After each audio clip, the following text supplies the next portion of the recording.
Bronny James nag-ala LeBron James, at Dalton Knecht ng posterize kaagad sa preseason. Pero bago yan ay ang dalawa namang superstars ng Los Angeles Lakers na sila LeBron James at Anthony Davis, ay wala naman sa kanilang unang laro sa preseason laban sa Minnesota Timberwolves. Lalo at gusto ni Coach JJ Redick na magpahinga muna sila LeBron at Davis matapos ang 3 araw na practice sa kanilang training camp. Isa pa ay galing din sila sa Olympics kaya naman ay kailangan talaga na nasa kondisyon ng dalawang superstars ng Lakers. Pero para naman sa Minnesota Timberwolves ay wala din ang kanilang mga star players na sila Julius Randle at Anthony Edwards. First 5 na kaagad para sa Los Angeles Lakers itong sila Max Christie, Rui Hachimura, Jackson Hayes, Austin Reeves at D'Angelo Russell. First quarter nga ay medyo maalat ang pagsisimula para sa Los Angeles Lakers.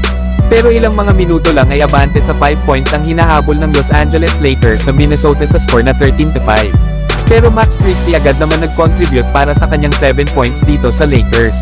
Hindi naman nagpahuli ang number 17 pick ng Lakers na si Dalton Knecht na agad na nag-ambag ng 4 points.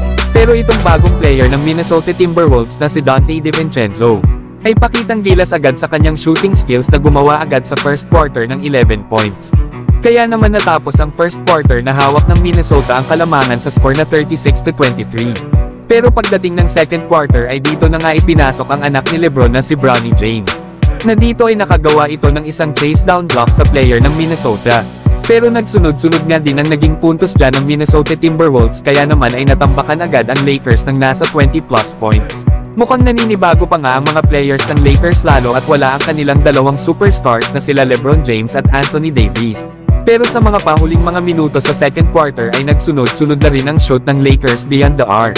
Samahan pa ito ng kanilang magandang mga depensa.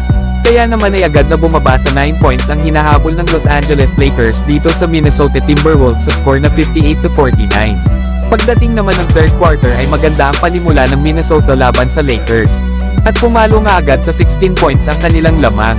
Na dito ay bigla nga rin ginanahan ng mga Lakers players at naging aggressive nga sila sa pag-atake sa basket.